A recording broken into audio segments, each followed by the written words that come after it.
বাংলাদেশে স্থিতিশীলতা চায় চীন। সফররত দেশটির কমিউনিস্ট পার্টির প্রতিনিধি দলের সঙ্গে বৈঠক শেষে বিএনপি মহাসচিব মির্জা ফখরুল ইসলাম আলমগীর এই তথ্য জানিয়ে আরও বলেন, নতুন করে বিএনপির সঙ্গে চীনের সম্পর্ক গভীর হচ্ছে।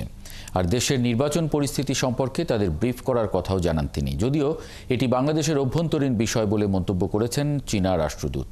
শফিকুল হকের রিপোর্ট। বাংলাদেশ সফরে আসা চীনা কমিউনিস্ট পার্টির প্রতিনিধি দলের সঙ্গে শনিবার দিনভর বৈঠক হয় বিভিন্ন রাজনৈতিক দলের সঙ্গে।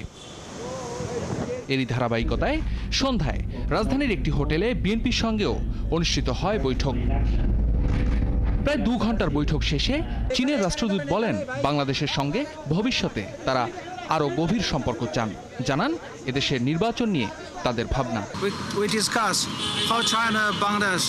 And Communist Party of China and the BNP work together to enhance our cooperation and to look after the next 50 years cooperation between us. We are briefed by Honorable Secretary about BNP's viewpoint for the election. Do you have any suggestion for? No. It's your business and it's decided by people of Bangladesh.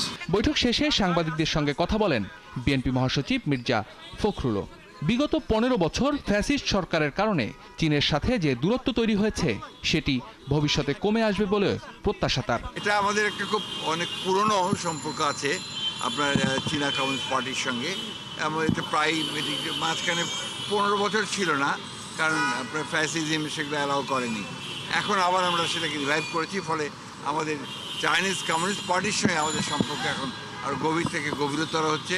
শীর্ষতে চায় একটা শক্তিশালী বাংলাদেশ দেখতে চায়, আপনার সমৃদ্ধ পিপুল দেখতে চায় এবং দেশে একটা সার্বিক একটা ডেমোক্রেটিক এনভায়রনমেন্ট দেখতে চায়।